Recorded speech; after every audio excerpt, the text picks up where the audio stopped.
नमस्कार। आज हम सीधे अयोध्या चल रहे हैं।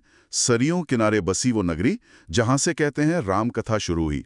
हमारे पास जो स्रोत हैं वो दशरथ और अयोध्या राम कथा का उद्भव से जुड़े हैं। हाँ, बिल्कुल। और ये स्रोत हमें अयोध्या की दिव्यता समझने में मदद करते हैं। उसका नाम ही देखिए, अयोध्या। अयोध्या मतलब?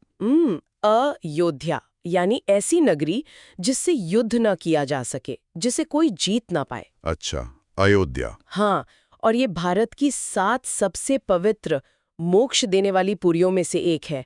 जैसे काशी, मथुरा है ना, वैसे। वाह, ये तो नाम ही बड़ा शांत लगता है। स्रोतों में वहां के माहौल के बारे में क्या बताया गया है?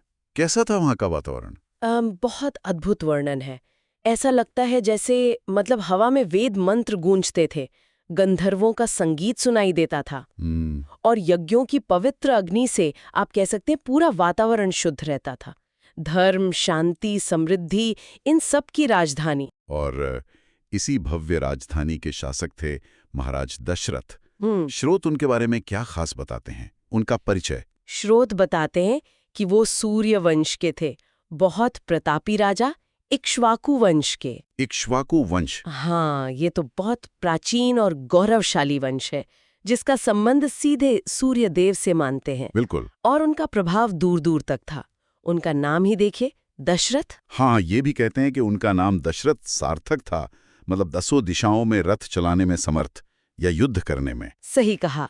और स्रोत उनके गुणों पर भी काफी रोशनी डालते हैं। जैसे कि? जैसे वो बहुत न्यायप्रिय थे, प्रजा को अपनी संतान जैसा मानते थे, और शक्तिशाली तो थे ही। शक्तिशाली किस तरह से?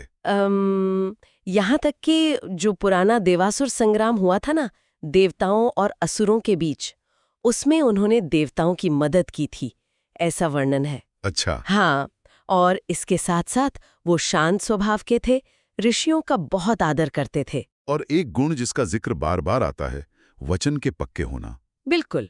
लगता है ये उनके चरित्र का, क्या कहते हैं, आधार था। बिल्कुल। स्रोत इस बात पर खास जोर देते हैं, वचनबद्धता उनके लिए सबसे ऊपर थी। उनकी 3 रानियां थी, जैसा हमें हाँ, पता है। महारानी कौशल्या जी, कौशल्या जी, जो शांत और धर्मपरायण थी। फिर रानी सुमित्रा, बहुत स्नेही, और रानी कैकेयी। कैकेयी, हाँ, वो तो वीरांगना थी कहते हैं, पराक्रमी। हाँ, स्रोत बताते हैं कि वो साहसी थीं और युद्ध कला में भी निपुण थीं। तो इतना वैभव, शक्ति, गुणी रानियां, लेकिन फिर भी एक चिंता थी जो उन्हें घेरे रहती थी। हाँ, वो सबसे बड़ी चिंता थी, संतान का न होना। उनकी उम्र बढ़ रही थी और राज्य को एक उत्तराधिकारी चाहिए था।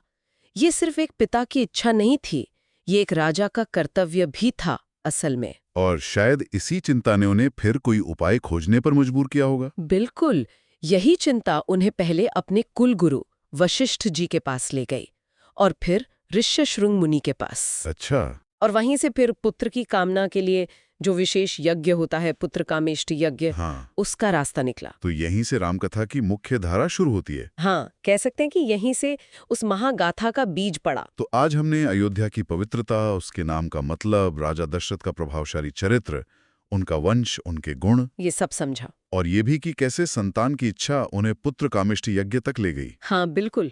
और ये सोचना कितना मतलब गहरा है ना, जैसा ये स्रोत इशारा करते हैं कि कैसे एक इतने न्यायप्रिय, इतने शक्तिशाली राजा की एक व्यक्तिगत इच्छा, मतलब पुत्र पाने की चाह, वो आखिर में जाकर एक पूरे राज्य के भाग्य से, एक दैवीय विधान से, और एक इतने बड़े महाकाव्य की शुरुआत से जुड़ जाती है। सही बात है। ये दिखाता है कि कैसे कभी-कभी एक व्यक्ति की अपनी यात्रा भी कितनी बड़ी, कितनी विराट कहानी का हिस्सा बन सकती है।